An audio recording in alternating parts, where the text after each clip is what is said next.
Hello, Bruvs. We're back with new book Arrivals number 329, I believe it is.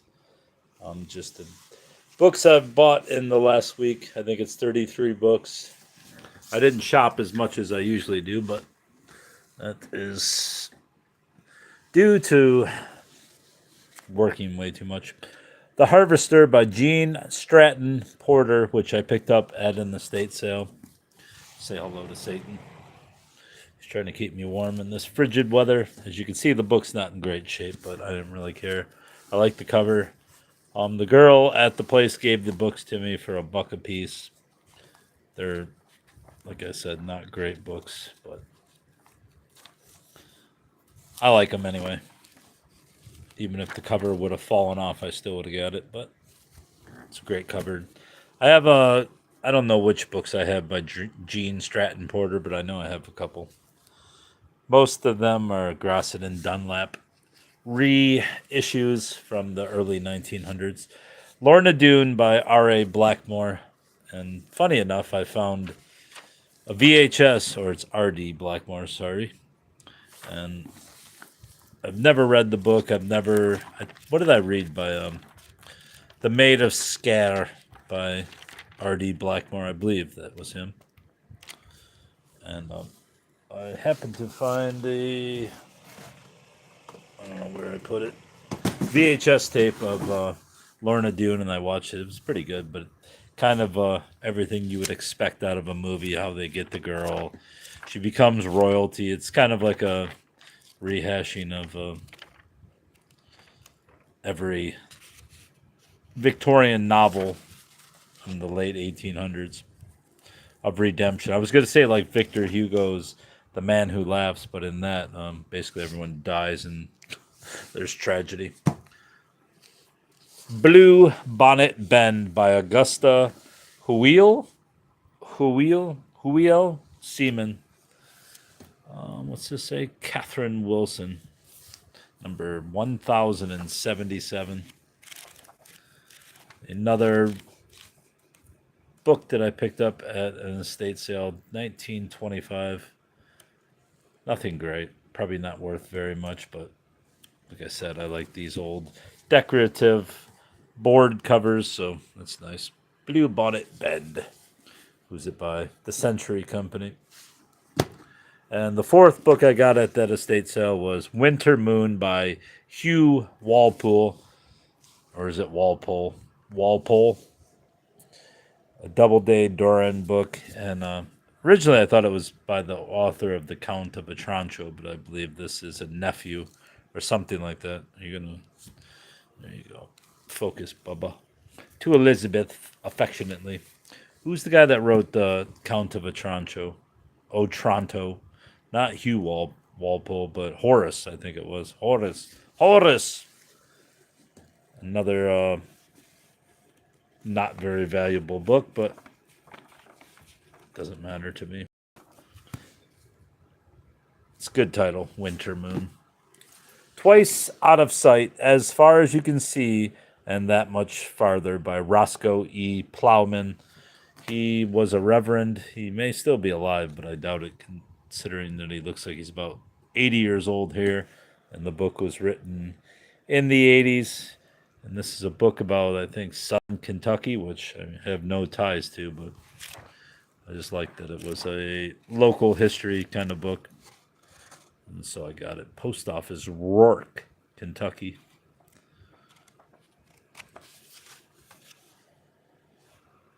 Plowman. Every Love Story is a Ghost Story by D.T. Max, A Life of David Foster Wallace. And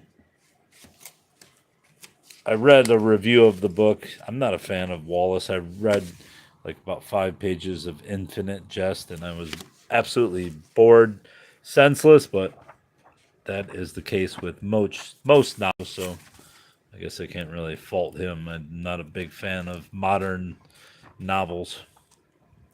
But I read a review, and it said that the poet Mary Carr claimed that he beat her and stalked her, and she does say that she stalked him back, but Apparently, this book glosses it over. That was one of the reviews I read about it. And I mean, look at this guy. I think he's going to tell the truth. No.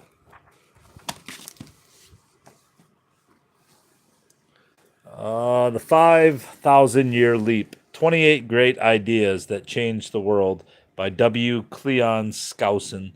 Forward by Glenn Beck. Cleon Skousen wrote The Naked Communist, I believe. Back in the day, I can't imagine this guy's still alive, but maybe he is.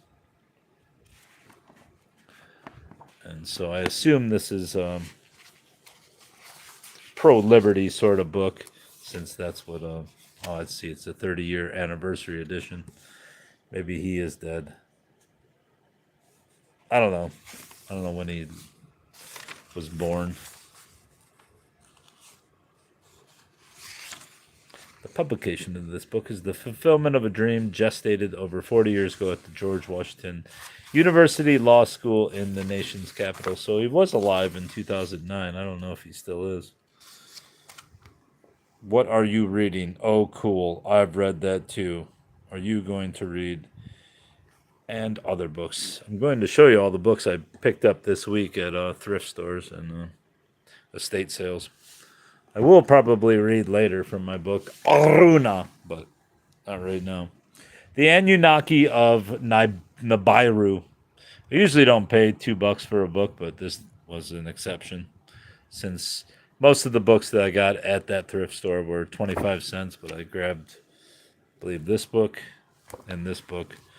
Fractal Holographic Universe, The Matrix Code Revealed by Billy Carson. And this book, Mankind's Forgotten Creators, Enslavers, Destroyers, Saviors, and the Hidden Architects of the New World Order. I think this book is worth like 20 or 30 bucks, so I'll probably sell this one, since it doesn't look like it's very in-depth research, kind of like a overview of, stuff David Icke would talk about. This one I was going to sell too, but it has writing in it, so I'll keep this one for my collection. I don't know where the writing was, but we'll see what the... Zeus and his son Apollo are reigning in the New World Order. How are Obama and the Pope involved? The book will shake the foundations of your belief system. The New World Order is tearing down sovereign nations and establishing a universal governing council right before our very eyes. Will the Enchitus thwart Enlil's New World Order? I don't think so. Fractal Holographic Universe. What is it? In Fractal Holographic Universe, Billy Carson explores the idea that our reality is a fractal holographic construct blending cutting-edge science and ancient wisdom. Carson reveals how fractal geometry, holography, quantum physics, and simulation theory uncover the universe's true nature. Discover how patterns repeat infinitely, mirroring the cosmos, and how the holographic principle challenges our views on space and time. Human Monsters, an illustrated encyclopedia of the world's most vicious murderers. We got Dahmer here. We got Ed Gein. I think that's him. Who's this guy? Oh, wait, that's John Wayne Gacy, and this is Ed Gein. Manson, of course, Vlad the Impaler, Lizzie Borden. Obviously, just the normal killers. I do have a book on killers coming up and that I will be reading at some point. John Wayne Gacy. The Road to Serfdom by F.A. Hayek. Oh, all the books just tipped over. The definitive edition, texts and documents, edited by Bruce Caldwell. An unimpeachable classic work in political philosophy, intellectual and cultural history, and economics. The Road to Serfdom has inspired and infuriated politicians, scholars, and general readers for half a century. Originally published in 1944, The Road to Serfdom was seen as heretical, for its passionate warning against the dangers of state control over the means of production. For F.A. Hayek, the collectivist idea of empowering government with increasing economic control would lead not to a utopia, but to the horrors of Nazi Germany and fascist Italy. But over the past 60 years, the road to serfdom has established itself alongside the works of Alexis de Tocqueville, John Stuart Mill, and George Orwell for its timely meditation on the relation between individual liberty and government authority. Yeah. Where the Air is Clear by Carlos Fuentes. Introduction by Ignacio Padilla and translation by Sam Heilman. I have several books by this guy. Which ones are the ones I have? Years with Laura Diaz. I have that one. I have Holy Place. Aura. And now this one. Oh, this was his first book. I did not know that. All right, well, now I have this. Have I read Aura on this channel? I possibly did, but I don't know. Gladys Garcia. Morning. Not a big fan of foreign literature, but since I've already started collecting Fuentes, I grabbed him. There's a book I probably have 3 copies of, but I always pick up Daphne du Maurier, especially when it was $1, even though this isn't the right tag. This is, and the book was 50% off, so I finally got it. It's been sitting at the same thrift store for about 2 or 3 months, and I finally picked it up on the day that it was half price. Because people are dumb and don't know who Daphne du Maurier is. Most people that buy books at thrift stores are there with their little phone trying to scan the barcode, and since this one has no barcode, they can't scan it, and then they don't know that it's a classic. It is a pretty generic cover, or dust jacket. Raymond Buckland, Signs, Symbols, and Omens, an illustrated guide to magical and spiritual symbolism. Shut up, Satan. You've had your say. Usually the son of a bitch will turn off every 40 seconds and then come back on. But for the entire duration of this video, it started and stayed on just to make noise. Face numerals, representations of the moon. That's curious. Sun and moon hieroglyphs. Moon as depicted in a celestial hand. Almost looks like a cat. Almost looks like a cat's face, doesn't it? East, north, west. Look at these fucking ghoulish symbols for the directions. That's pretty fun. Bad clip art. Dog. Some funky looking dogs. And that rabbit. Jesus Christ. There's death. Kind of looks like Doonesbury or whatever that cartoon was called. These are all pretty elemental stuff. Bismuth, borax, brass, burned alum, caustic lime, burned hartshorn. Probably sell this book if it's worth anything, since it's, pretty rudimentary signs. Yeah, we'll see. This I'm definitely selling because they're worth money. I've already sold one of these this week for $60. Not this one. It was an earlier version. I think this one's worth about $30. Send for your I'm a Cuddler umbrella today. I actually have another copy of this somewhere. This edition, I believe. Yeah, if you ever find a Trader Vic's vintage bartender's guidebook, pick it up. It's worth money. I got this for $1, I think. And I will sell it for $30 since I really am not a drinker of alcohols. It's a cool glass. What was it? Hey, I got a naked woman goblet. I need to get me one of those. Lady cocktail glass. Yeah, it's pretty elementary, but for some reason this book is worth money, and the older the edition is, the more they're worth, which makes sense. But this book is pretty basic looking. Talking to Extraterrestrials by Lisette Larkins. I may have this book already, but I don't know why I didn't look it up. It doesn't matter. It was only 25 cents, so I would have bought it regardless. You might be surprised that millions of otherwise ordinary people around the world are currently having some sort of contact with extraterrestrials, but have never told anyone for fear of ridicule and worse. Lisette Larkins is such an experiencer and embodies a brave new voice poised to spearhead a movement in which others like her finally step forward in great numbers and share with us what they have learned from these fascinating beings. I used to have about 100 or 200 books on UFOs, but I sold them to a guy named Prophet Yahweh out in Las Vegas when he was alive. What was his name? Watkins? Something Watkins.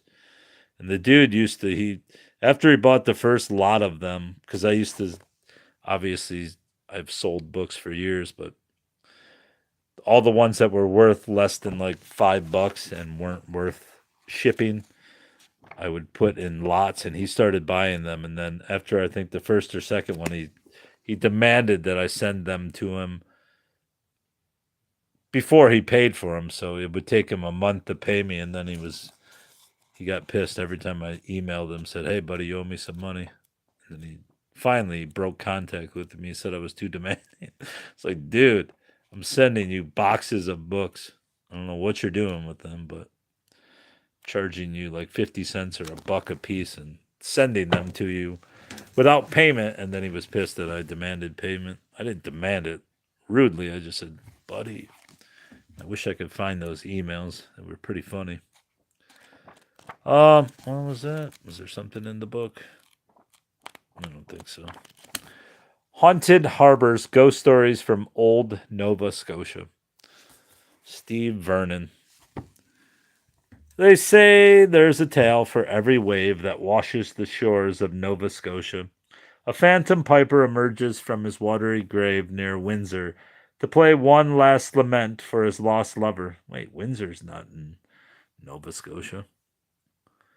That's in fucking Ontario. A woman's ghost roams the sands of Sable Island, pointing at you with the stub of a missing finger. The ghost ship of the young Teaser sails the waters of Mahone Bay, captained by the spirits of long dead sailors.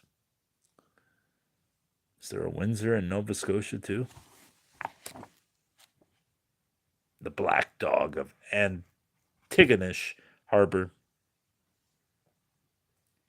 Legends of airy black dogs with names such as Bargas, Shuck, Grim, Black Shag, Trash, Skriker, Padfoot, Cood, Cooshity City are scattered through Celtic history. Yeah, that's what the song Black Dog by Zeppelin gets its name from, I believe.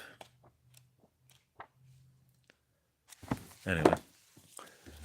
Chris Franken, The Call of Intuition, How to Recognize and Honor Your Intuition, Instinct, and Insight. Probably wouldn't have bought it if it wasn't a Llewellyn's book, because it just looked like a normal New Age stuff, but it is kind of parapsychology, intuition, etc. For 50 cents, you can't go wrong. What's the retail? 17. Expansive self, sense of self, morning love, visualization. Sit up in bed when you first wake up, breathe deeply, and take your time with this process. Let your soul's light expand to fill your whole being.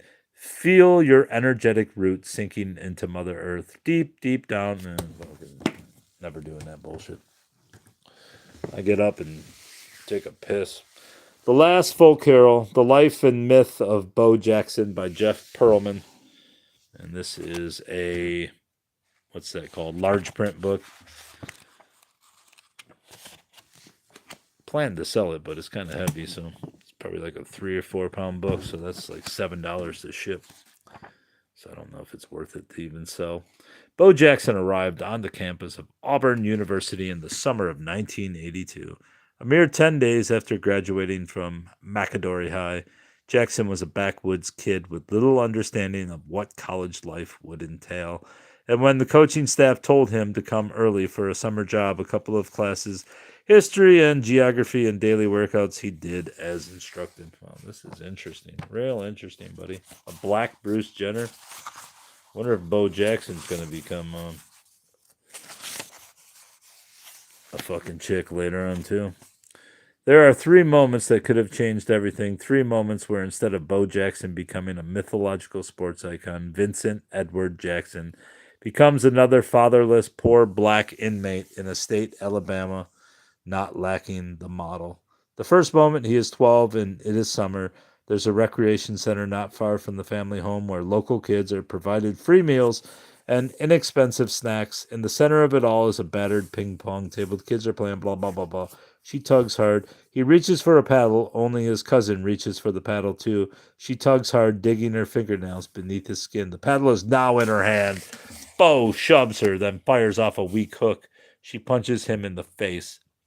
Vincent storms off to the adjacent baseball field and returns a moment later with an aluminum bat. His first swing is wild and off the mark. He falls, and a bunch of kids laugh aloud. He swings again, misses again, just like he did in baseball. More laughter. The kind he hears while stuttering in class. There is the third swing. It is the hardest so far, and it lands just below her rib cage. In the kidney, she falls to the concrete floor and lets out a guttural moan. Bo is unmoved. He is standing over her, preparing to take another shot. He raises the bat, begins to chop downward, and out of nowhere, his sister Sherry, who works at the rec center, grabs Bo and pulls him away. Vincent, she screams, you could kill her. He drops the bat and walks away, leaving his victim writhing in pain. That's kind of crazy, Bo. Or Vincent.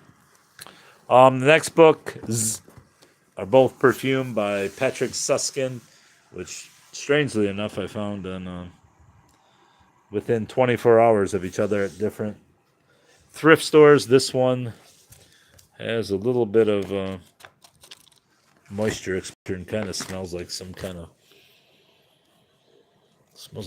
of dinner. Plus the perfume that they put on these pages. And I know they say they don't put perfume on the pages to make you want to buy the book, but I guarantee that's exactly what they do. So now I have 3 copies of Perfume by Patrick Susskind, which was Kurt Cobain's favorite book. I happened across the first copy at the same store that I bought this one at today. And it was in the same section too, which is kind of weird. But yeah, I don't know if I heard of the book before I found it or if I found it and then looked it up and found that it was Cobain's favorite book. It was a pretty good book. Honestly, the first couple chapters are really good. And then it sort of devolves into some kind of bullshit. But overall, a pretty good book. I wouldn't list it as one of my favorites, but very readable book. And especially when you have 2, 3, 4 copies. Now this is a fucking all-time classic. This hoe got roaches in her crib. I forgot I bought this, but I laughed my ass off when I found it and put it right into the basket. This hoe got roaches in her crib by Quan Mills. Austin Watkins, 35, and a single father, finds himself in a precarious situation. Currently locked up in Chicago's Cook County Jail, he knows that Fred Quisha, the trifling mother of his only daughter, is a despicable, careless, and reckless thought who is the antithesis of caring, loving black motherhood. Wanting to see her son gain full redemption from his current situation, Dolores Watkins, better known as Mrs. Watkins, is also hell-bent on rescuing Austin's 6-year-old daughter, Maya, from the clutches, not the Duchess, of relentless psychological, emotional, and physical abuse she suffers at the hands of Fred Quisha. Hoping her son works hard to change the course of his life for the betterment of his daughter, Mrs. Watkins explores the possibility of challenging Fred Quisha's custody of Maya. But as she navigates the complex red tape filed bureaucracy of Child Welfare Services, Mrs. Watkins, decides to take things in her own hand and is willing to put her life on the line for the salvation of her granddaughter. Watkins, your mother is here to visit you. A jail guard knocked on Austin's hospital door, instantly catching his attention. As he read a course catalog to one of the colleges he was interested in attending, Fred Quisha. This book's worth some money, so I'm going to sell it while it's worth money, but I don't know. It's pretty fucking funny. This hoe got roaches in her crib. This book I'm probably selling too because it's worth money, and I'll never read it. And the longer I keep it, the less it'll be worth. The Language of Fanaticism, Cultish by Amanda Montell. Montell's command over cultish language makes her as mesmerizing and charismatic as the gurus she dissects. Molly Ringwald? How the fuck is she commenting? There's Amanda. What makes cults so intriguing and frightening? What makes them powerful? What causes people to join? And more important, stay in extreme groups? We secretly want to know. Could it happen to me? Amanda Montell's argument is that on some level, it already has. Our culture tends to provide pretty flimsy answers to questions of cult influence, but the true answer has nothing to do with mind control wizardry or Kool-Aid. In Cultish, Montell argues that the key to manufacturing intense ideology, community, and an us-them attitude all comes down to language. In both positive and shadowy ways, cultish language is something we hear and are influenced by every single day. Only the Ball Was White. A History of Legendary Black Players in All Black Professional Teams by Robert Peterson. And there's so many baseball books out there, so I'll usually only pick up something that's like a signed book or something like this, like the Negro Leagues, which I know relatively nothing about, but it's a little niche that I will collect just because if I collected all the baseball books and out there would be 10,000 books on my shelves. But this one library I go to that has books, I think this is a buck. I think I've picked up 4 or 5 books on so-called Negro Leagues. And there's probably one person reading them all and selling them. A Season of Youth, The American Revolution, and the Historical Imagination by Michael Kamen. Look at that fucking hairdo. It's kind of like a white man fro. Or is that just a wig? Little George Washington. What the fuck's he? He's basically just the miniature Washington. That's the cherry tree. An engrossing, imaginative achievement. Mr. Kamen seeks the meaning of the American Revolution and its continuing impact on the American imagination, and wisely looks to American literature and art, as well as to more strictly historical records for his sources. I think it is likely to become the standard work. The Pink Triangle, The Nazi War Against Homosexuals by Richard Plant. And every time I find this book, I always think that it's The Pink Swastika, which is another book which claimed that all the leaders of the Nazi Party were homosexuals and drug addicts. But I never seem to find that book anymore. The Pink Swastika. So this is just the Pink Triangle, the Nazi War Against Homosexuals. This is the first comprehensive book to appear in English on the fate of homosexuals in Nazi Germany. The author, a refugee from Nazi Germany, examines the climate and conditions that gave rise to a vicious campaign against Germany's gays, directed by Himmler and his SS, a war that resulted in tens of thousands of arrests and thousands of deaths. Whoa. Almost dropped it. The Old Ensemble by Hazen L. Miller, William B. Erdman's publishing company. to John and Marion Kellogg, The Old Al Sabo. 1964. Most rivers, and the El Sabo obviously is a river, and it's up north in this part of Michigan. I haven't been up there in a long time. It's a rite of passage to go up north as a Michigander, but I just don't care anymore. There's too much fucking traffic, too many people from down in Detroit up there. It's just kind of stupid to go up there. It's just a nightmare to go up and down. Although I've heard that the highways are better suited for travel than they were. It used to sit like for 2 hours in the same spot, not being able to move because there was such a log jam of people up there. Oh shit! Darcy's Harvest by Lynn Bronson, illustrated by Paul Goldone. And the main reason why I got this book, not only is it a vintage young adult book, but it does have this pocket and library pocket, and also a canceled library card. I like this canceled. I like library books, especially the older ones that have cool little markings like this. Canceled. MPLF, Mid Peninsula Library Federation.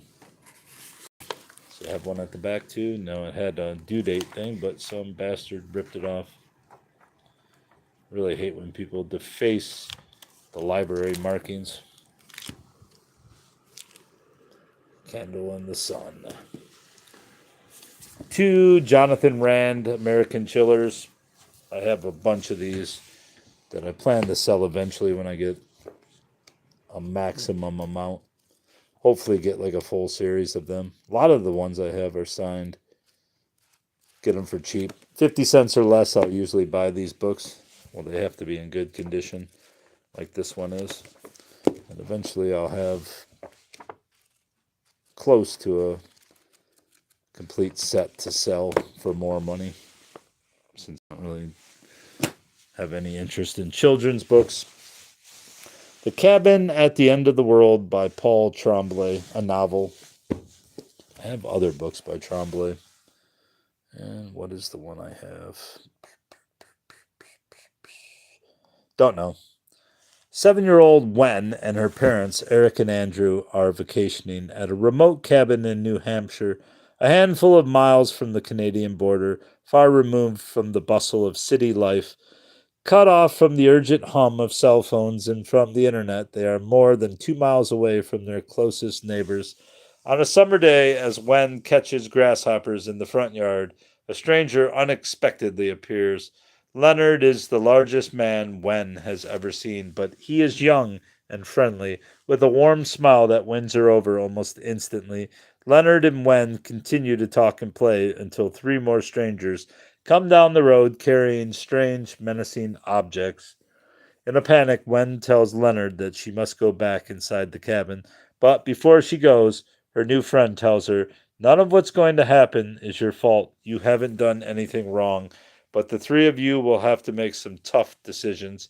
I wish, with all my broken heart, you didn't have to." As Wen sprints away to warn her parents, Leonard calls out, "Your dads won't want to leave us in. Your dads won't want to let us in, Wen, but they have to. We need your help to save the world, please." Oh my god, that's scary. And then a copy of Naruto's Volume 7 Shonen Jump graphic novel. I collect these in case I ever open a bookstore. Or, as I've stated, I will sell these.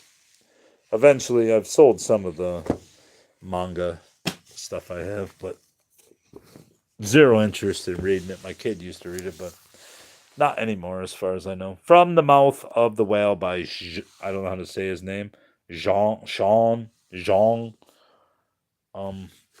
It appears to be a signed book. That's the only reason why I actually bought it. I had it in my hand. I was like, should I buy it? Shouldn't I? But then I saw that it was signed by him, so I had to pick it up. Looks like a pretty interesting book. If I can find another copy, I'll probably read it since I don't want to read the signed version. The year is 1635. Iceland is a world darkened by superstition, poverty, and cruelty. Men of science marvel over a unicorn's horn. Poor folk worship the Virgin in secret in both books, and men are burnt. Jonas Palmason, a poet and self-taught healer, has been condemned to exile for heretical conduct, having fallen foul of the local magistrate. Banished to a barren island, Jonas recalls his exorcism of a walking corpse, the frenzied massacre of innocent Basque whalers at the hands of local villagers, and the death of 3 of his children. So that's all, bruvs. Guten Abend, motherfuckers.